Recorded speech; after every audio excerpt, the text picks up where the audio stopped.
히브리서 11장은 구약시대에 믿음으로 살았던 분들을 차례로 소개하고 있습니다. 지지난주에는 홍수 이전에 살았던 믿음의 선조 세 분을 소개했죠. 기억나십니까? 에녹 앞에, 노아 앞에, 아벨, 예, 그렇죠.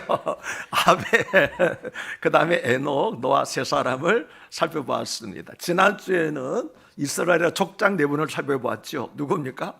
아브라함, 이삭, 야곱, 요셉, 예, 이 네 사람을 살펴보았습니다. 오늘은 또 하나의 위대한, 대표적으로 아브라함과 버금갈 만큼 위대한 믿음의 사람이라고 한다면은 모세가 되겠지요. 오늘은 바로 모세의 믿음에 대해서 살펴볼 터인데, 먼저 모세의 부모의 믿음에 대해서 살펴보고, 그 다음에 모세의 믿음에 대해서 살펴보도록 하겠습니다. 먼저 23절을 보시면은 믿음으로 모세가 났을 때 그 부모가 아름다운 아임을 보고 석 달 동안 숨겨 왕의 명령을 무서워하지 아니하였음이라고 말씀을 합니다. 그런데 이 말씀을 잘 보시면은 모세의 부모가 믿음으로 모세를 낳았다는 것인지 믿음으로 모세를 숨겼다는 것인지 분명하지가 않지요. 그래서 현대의 성경을 보니까 23절을 모세가 태어났을 때 그의 부모는 아름다움을 보고 믿음으로 그를 석 달 동안 숨겨두었으며, 석 달 동안 숨겨둔 것이 믿음으로 행한 일이라고 그렇게 기록하고 있습니다. 이집트왕의 명령도 두려워하지 않았습니다라고 보도 분명하게 번역을 했습니다. 조금 전에 말씀드린 것처럼 모세는 구약에서 아브라함과 버금가는 위대한 믿음의 인물입니다.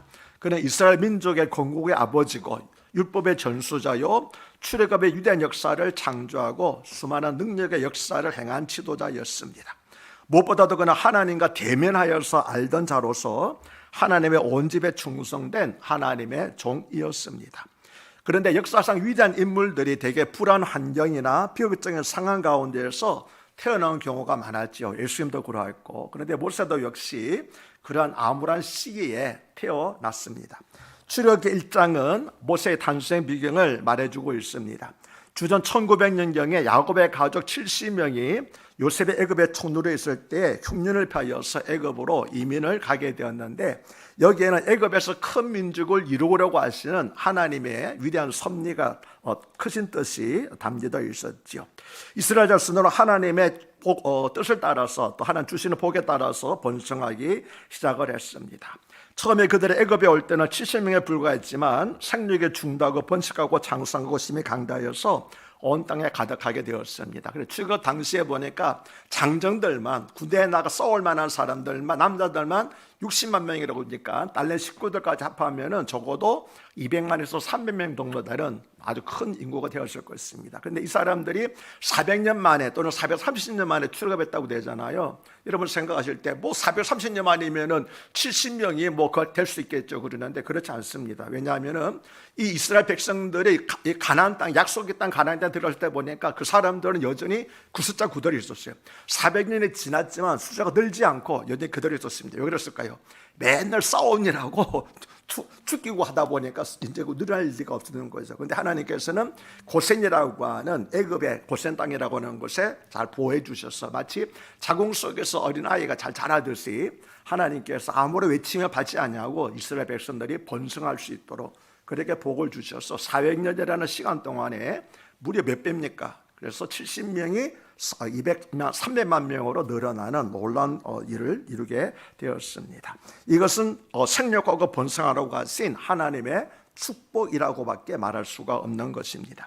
그러자 애굽 왕은 이스라엘 번성 위협을 느끼고 그대로 학대하고 노역을 시키기 시작했습니다. 감독을 세워서 국고성을 건축하는데 무거운 짐을 주고 엄하게 일을 시키면서 괴롭혔습니다. 그래서 이스라엘 자손들은 하루아침에 노아로 전락하여서 흙 이기기와 벽돌 굽기와 농사 여러 가지를 하면서 고역으로 겨름을 걷게 되었습니다. 이것은 이스라엘 자손의 고된 노역으로 말미암아 인구를 증가하지 못하도록 하려고 하는 그런 애굽 왕의 계략이었습니다. 역사적으로 이 시기는 애굽의 피라미드를 가장 완성하게 건축했던 때로서 엄청난 양의 노역이 이루어진 때였습니다. 그러나 애굽 왕이 학대할수록 출애굽 1장을 보시면 이스라엘 백성들은 더욱 번성하였더라. 마치 잡초와 같습니다. 밟히면 밟힐수록 더 끈질기게 자라는 것처럼 이스라엘 백성들은 애굽 왕이 학대할수록 번성했다고 하는 것은 애굽 왕의 학대보다도 생각과 번성하다 보면 하나님의 축복이 더 강했다는 것을 알 수가 있죠. 우리도 마찬가지입니다. 세상에 아무리 핍박한다 할지라도 하나님께서 우리에게 복 주시면은 세상의 핍박이 하나님 주시는 복과 은혜를 이길 수가 없게 되는 것입니다. 그렇게 애굽 왕은 이스라엘 족속에게 태어나는 남자아이는 바로 살해하도록 지시를 했습니다. 처음에는 히브리 산파에게 그렇게 지시했는데 하나님을 경외하는 히브리 산파들이 지혜롭게 말하는 거죠. 애굽 여인들은 강해가지고 우리가 가기 전에 이미 아이를 다 낳아버렸습니다라고 그렇게 했습니다. 그래서 애굽 왕은 이제는 다른 방법을 생각했잖아요. 태어나서 여자아이면 살려두고 남자아이면 애굽 강물에 던져서 죽여버려라고 하는 새로운 명령을 내려오게 된 것입니다. 하나님의 백성 이스라엘 족속이 이처럼 거대한 세속의 권력 앞에서 무기력하게 압제당하면서 말살 직전에 있을 때 바로 놀라운 믿음이라고 하는 것이 등장하게 되는 것입니다. 조금 전에 읽었던 23절은 믿음으로 모세가 낳았을 때에 그 부모가 아름다운 아임을 보고 석 달 동안 숨겨 왕의 명령을 무서워하지 아니하였음이라고 말씀합니다. 레위인이었던 아므람과 요게벳 둘 다 모세 어머니는 둘 다 레위인이었습니다. 그때 임신하여 남자아이를 낳았습니다. 그 아이는 태어난과 동시에 죽을 수밖에 없었지만 그 아이를 석 달 동안 숨겼습니다. 무엇으로요? 믿음으로 말미암아 숨겼다고 말하고 있죠. 이처럼 위대한 믿음의 부모에게서 위대한 자녀가 나오는 것을 알 수가 있습니다. 그런데 모세의 부모가 모세를 숨겨 기른 이유는 두 가지입니다. 첫째는 그 아이가 아름다운 아이임을 보았기 때문입니다. 출애굽기에는 모세가 잘생겼기 때문에 잘생겨 준수했기 때문에 숨겼다고 기록하고 있지만 사도행전 7장 10절을 보면은 하나님 보시기에 아름다웠다라고 말씀하고 있습니다. 그리고 오늘 이보리서는 믿음으로 보니까 아름다운 아이였기 때문이라고 그렇게 말씀을 하고 있습니다. 이 말은 모세의 부모는 아이가 태어났을 때 아름다운 아임을 보고 여기에는 분명히 하나님의 섭리가 있을 것이, 다시 말하면 하나님께서 이때에 다 죽을 수밖에 없는 때 이토록 아름다운 아이를 주신 것은 하나님께서 이 아이를 향한 계획과 섭리가 분명히 있을 것이라고 하는 믿음으로 아이를 하수에 던지지 않고 석 달 동안 최대한 숨길 수 있는 데까지 숨겼다고 말씀하고 있는 것입니다. 절망적인 상황에서 믿음은 그들 부모로 하여금 하나님 보시기에 아름다운 모세를 보게 한 것이었습니다. 여러분도 우리 자녀들을 인간적인 눈으로만 보지 마시길 바랍니다. 에이구 이놈들이 뭘 할까가 아니라 하나님께서 주신 관점, 하나님의 관점으로 하나님께서 이 아이를 나에게 주셨을 때는 하나님의 뜻이 분명히 있을 것이라고 하는 그런 믿음의 관점으로 자녀들을 보시길 바랍니다. 이름도 같은 모세라고 하는 박물세라고 하는 친구 아시죠?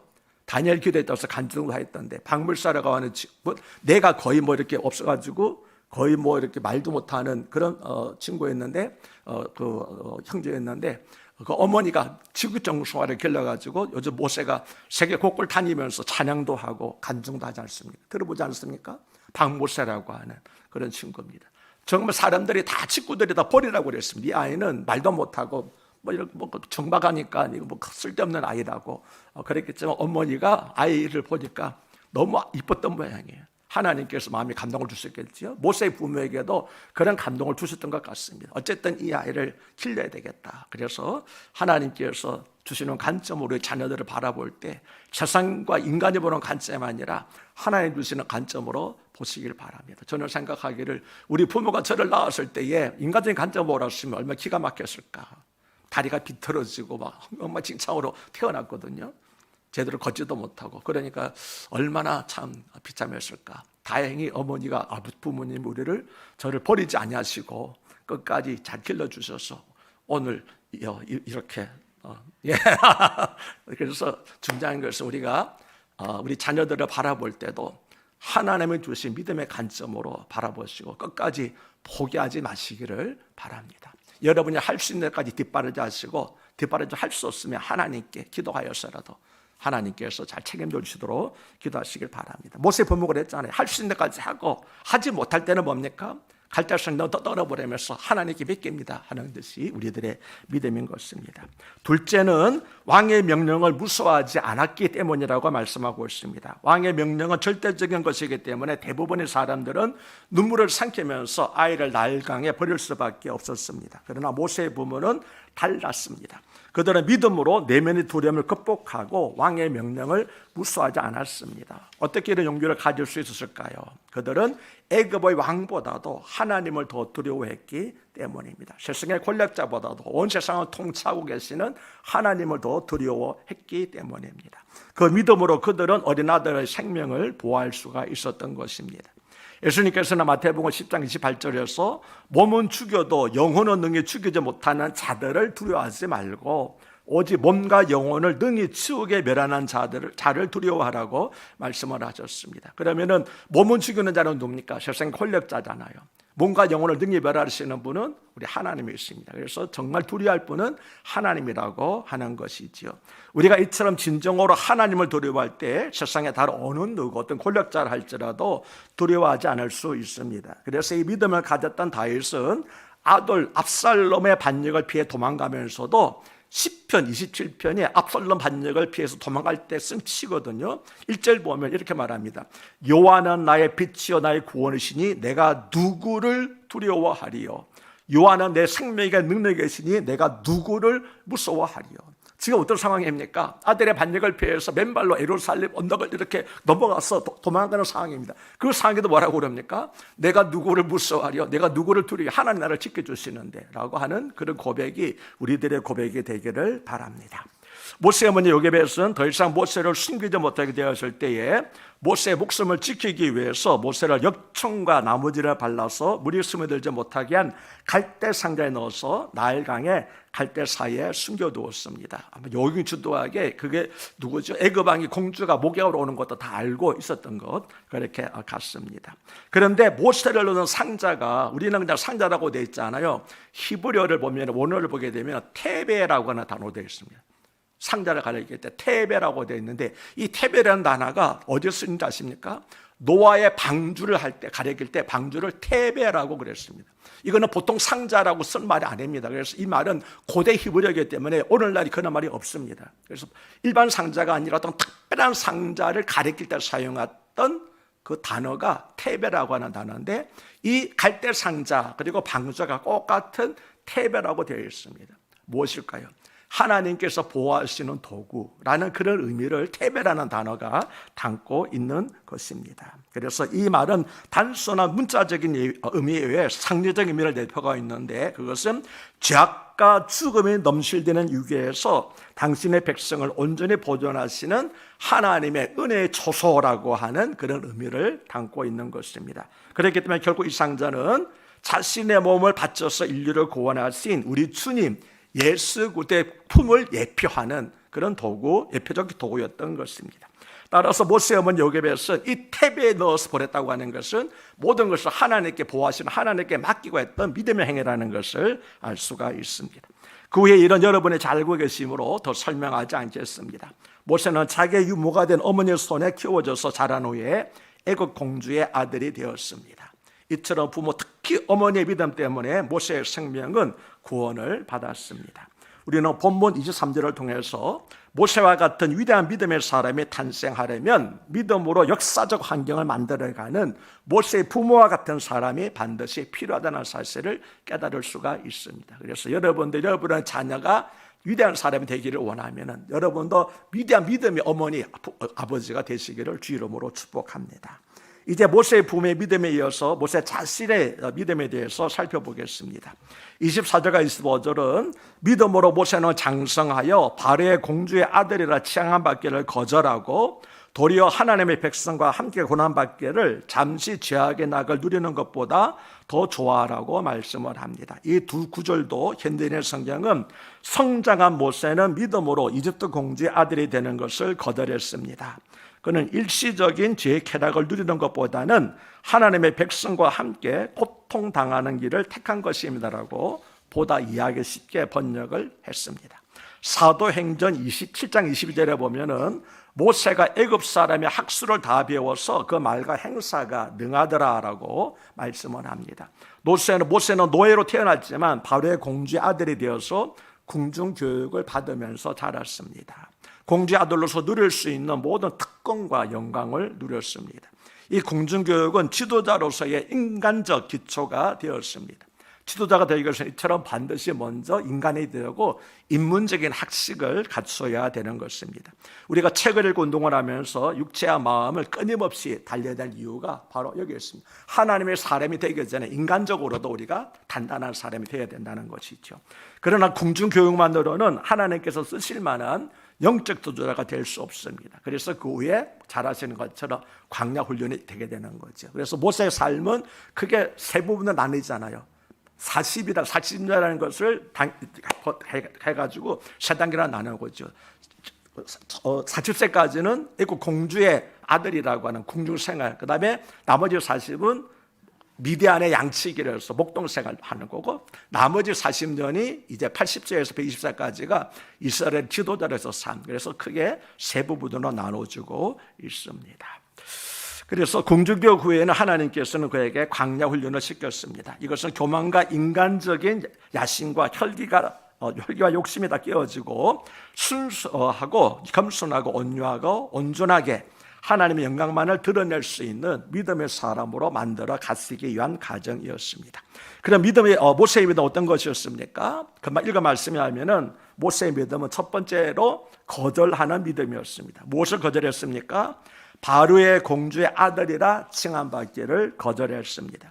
모세는 믿음으로 결단했습니다. 모세는 성년 40살이 되자 바로의 공주의 아들로서 살 것인가 아니면 하나님의 택한 선민으로 살 것인가를 결단해야 했습니다. 다시 말하면 하나님께 인정받는 사람이 될 것인가 아니면 세상에서 인정받는 사람이 될 것인가를 결단해야 했습니다. 우리도 장년이 되면 성년이 되면은 하나님이냐 세상이냐 중에서 스스로 분명한 결단을 해야 됩니다. 어릴 때는 잘 몰라가지고 부모님이 시킨 대로 했지만 이제 스스로 결단해야 될 때는 이생을 책임져야 될 때는 내 스스로 나는 누구를 위해서 살 것인가 하는 결단을 해야 된다는 거지요. 모세가 왜 바로의 공주 아들로서 생활과 하나님의 백성으로서 생활을 동시에 할 수 없었습니까?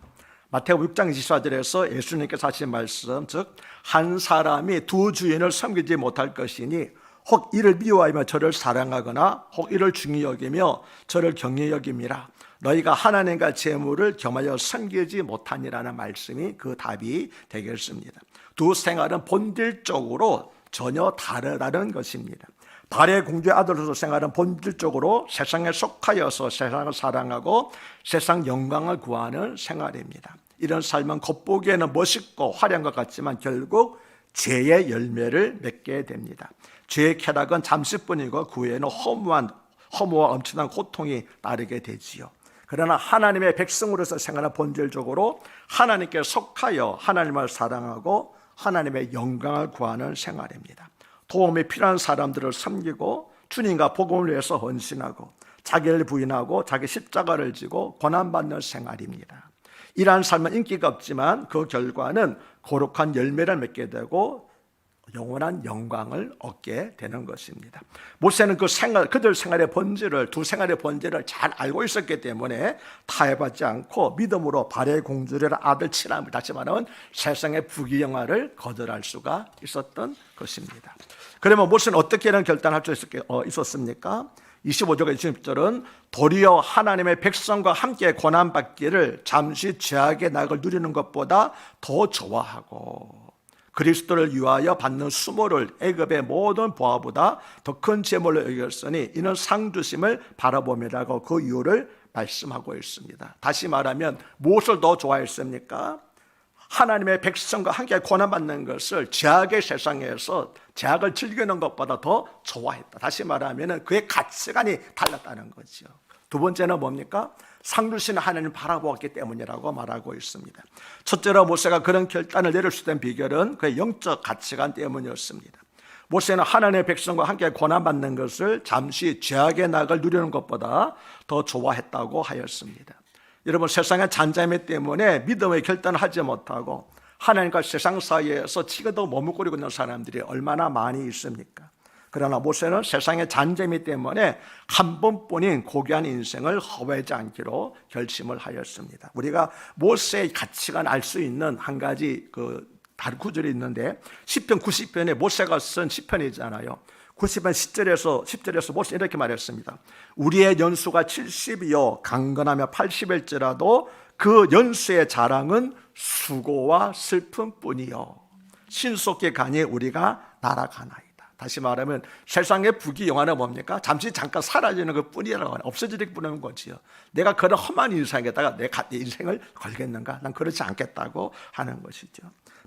사도 베드로도 베드로전서 1장 24절에서 그러므로 모든 육체는 풀과 같고 그 모든 영광이 풀이 꽃과 같으니 풀은 마르고 꽃은 떨어지더라고 말씀을 합니다. 이처럼 모세와 베드로는 다 이 세상의 부귀영화를 한짝 피었다가 사라지는 들의 꽃과 같이 여겼기 때문에, 그래서 영원한 하나님 나라의 가치를 바라봤기 때문이라고 하는 것입니다. 그래서 모세는 조금 고생이 되더라도 하나님의 백성과 함께 고난받는 것이 얼마나 의미 있고 가치 있는가를 알았기 때문에, 그래서 죄악의 낙을 두려는 것보다 하나님의 백성과 함께 세상에서 고난받는 길을 즐겁게 택하였다라고 첫 번째 이유로 말하고 있습니다.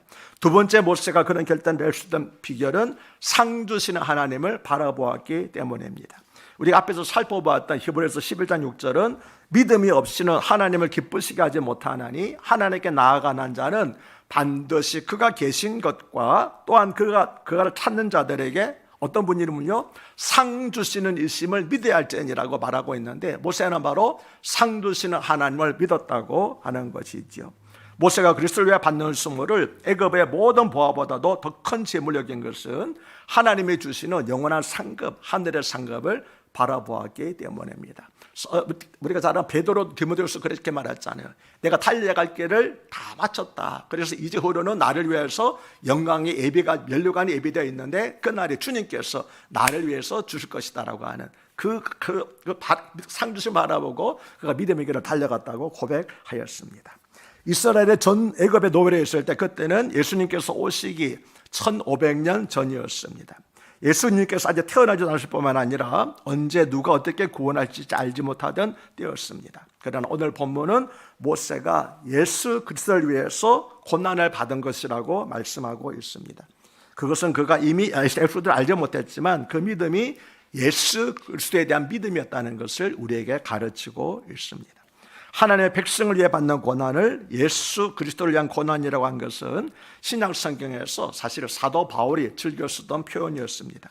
바울은 골로새서에서 교회를 위해서 받는 자신의 고난을 그리스도를 위한 고난이라고 하였고, 특히 골로새서 1장 14절에서는 나는 이제 너희를 위하여 받는 괴로움을 기뻐하고 그리스도의 남은 고난을 그의 몸된 교회를 위하여서 내 육체에 채우느라고 말을 하였습니다.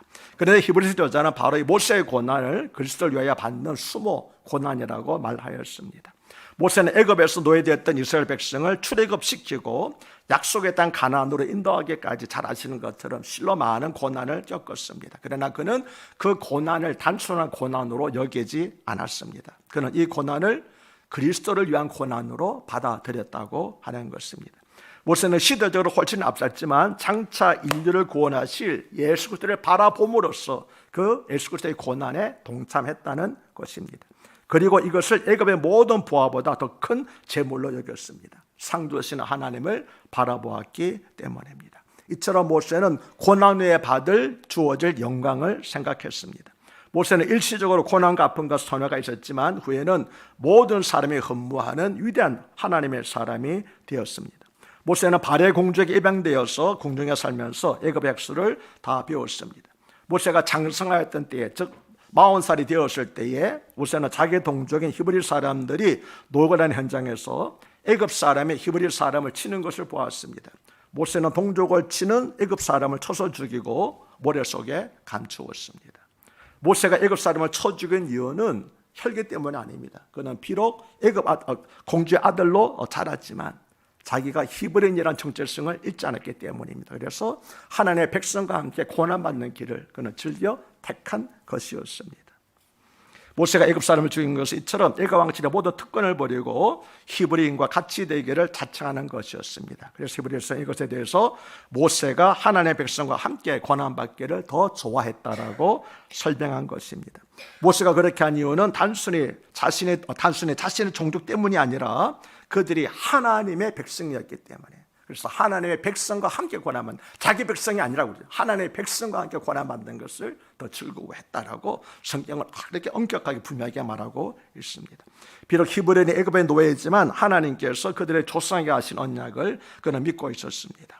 모세의 삶을 이끄는 것은 하나님에 대한 믿음이었습니다. 모세는 눈에 보이는 것이 아닌 눈에 보이지 않는 하나님의 언약을 따라서 믿음의 선택을 하였습니다.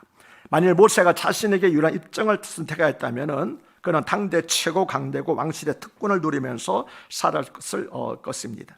현대를 사는 우리에게 필요한 것은 바로 이와 같은, 모세와 같은 믿음입니다. 모세는 하나님의 백성의 히브리인과 함께 고난받기를 선택했기 때문입니다. 우리도 세상의 부귀영화가 아니라 하나님의 백성과 함께 진리의 고난받는 길을 선택하는 것이 믿음의 길인 줄로 믿습니다.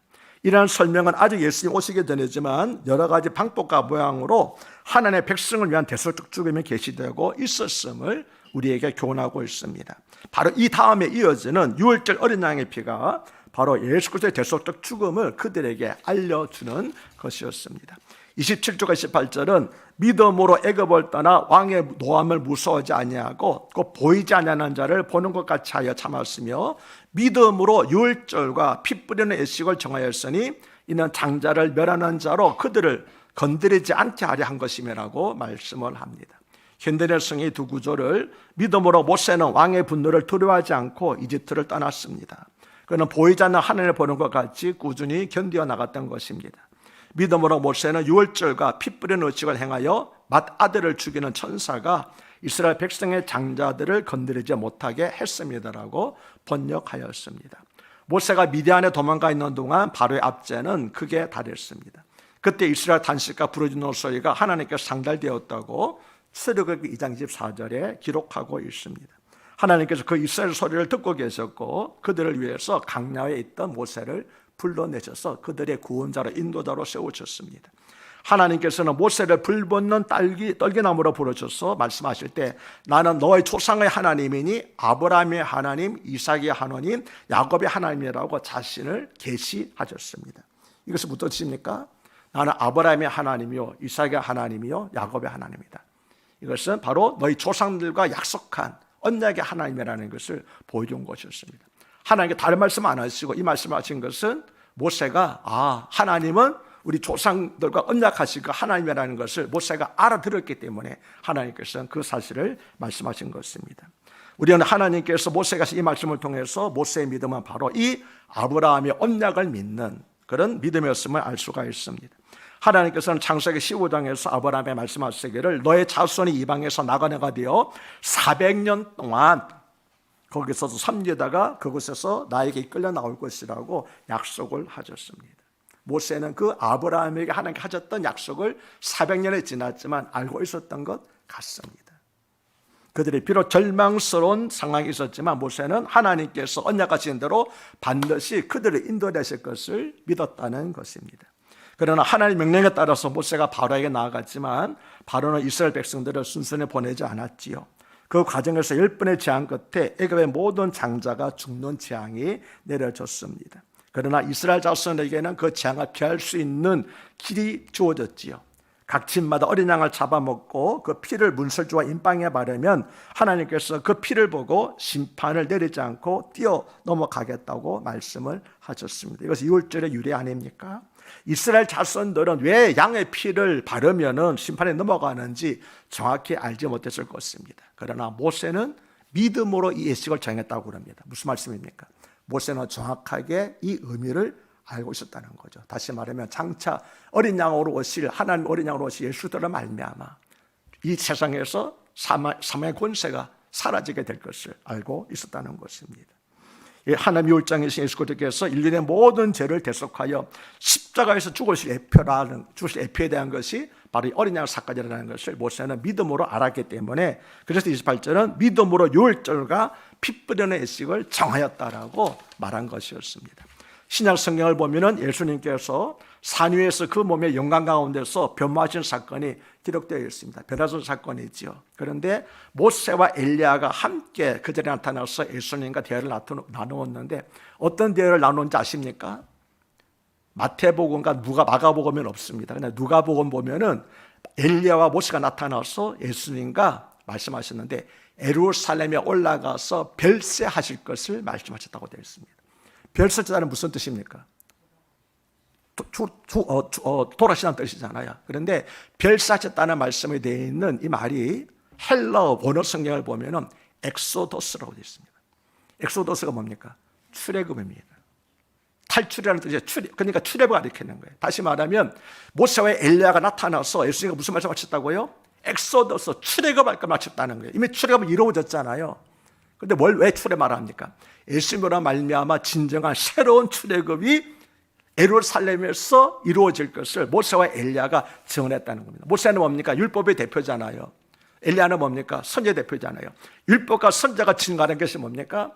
예수님으로 말미암아 새로운 엑소도스, 진정한 엑소도스가 출애굽은 우리에게 이루어진다고 하는 것을 가리킨 것인데 바로 그 사건을 하나님께서 생생하게 변화산에서 다시 한번 확인해 주신 것이었습니다. 즉 옛날에 모세로 말미암아 이스라엘 자손이 애굽에서 엑소더스 탈출한 것처럼 이제 예수님으로 말미암아 새로운 엑소더스 탈출이 있게 된다는 것이었습니다.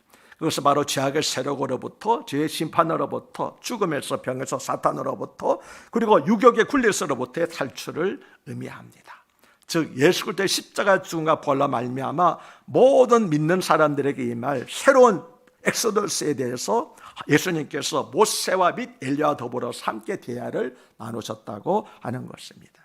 따라서 모세는 정확하게 그 새로운 엑소더스를 알고 있었기 때문에 그래서 믿음으로 이 유월절 예식을 정하였고 자손 대대로 예수님 오실 때까지 이 예식을 정하도록 그렇게 가르쳤다고 하는 것이지요. 모세는 장차 예수님으로 말미암아 새로운 엑소더스가 있을 것을 미리 알고 믿음으로 유월절 예식을 정했다는 것입니다. 얼마나 놀라운 사실입니까? 그리고 모세 역시 다른 믿음의 조상들처럼 멀리서 예수 그리스도를 바라보고 영접하여 구원을 얻은 것을 알 수가 있습니다. 이처럼 오늘 살펴본 모세의 믿음은 한결같이 예수 그리스도를 믿는 믿음이었다. 예수 그리스도를 위해서 받는 고난이었고 예수 그리스도를 받아봄으로써 유월절 예식, 피분의 예식을 정하였다라고 하는 것처럼 모세 역시 예수 그리스도를 바라보고 믿은 사람이고 예수 그리스도를 믿음으로 말미암아 구원받아서 부활하여서 변화산에서 예수님과 엘리야와 더불어서 이야기를 나누는 영광에 참여했던 그런 분입니다. 그래서 우리가 모세의 믿음을 통하여서 우리들도 바로 예수 그리스도를 믿는 그런 믿음, 예수님으로 말미암아 진정한 엑소더스가 이미 우리에게 주었다는 사실을 잘 알고 사탄의 권세, 사망의 권세 두려워하지 아니하고 믿음으로 항상 승리하며 살아가시는 저와 여러분 되시기를 주의 이름으로 축복합니다. 하나님 아버지, 오늘 말씀을 통하여서 우리에게 또 새로운 영안을 열게 하신 것을 감사드립니다. 모세도 예수님을 믿고 고난을 받았고 상주신 하나님을 바라보면서 하나님의 백성들과 고난을 받았고 무엇보다도 예수님을 바라봄으로써 믿음으로 유월절 예식과 피분의 예식을 정했다는 놀라운 사실, 놀라운 증언을 오늘 말씀을 통해서 들었습니다. 우리에게는 이미 예수님이라 말미암아 새로운 엑소더스가 이루어졌사오니 다시는 사망의 권세 굴복하지 말게 해주시고 죄 아래 사는 저희들이 아니게 하여 주시고 사망 권세 벗어나서 죄와 질병도 이기고 다음뒤 승리의 복음을 모든 세상에 전하는 그런 사람들이 될 수 있도록 모세처럼 증언하는 사람이 될 수 있도록 세워주시옵소서. 무엇보다도 모세 부모님들처럼 우리 자녀들도 믿음의 눈으로 바라보아서 포기하지 않고 기도할 때 우리 자녀들도 모세처럼 하나님께서 쓰시는 위대한 자녀들이 되게 하여 주시옵소서. 우리 주 예수 그리스도의 이름으로 간곡히 기도드리옵나이다. 아멘.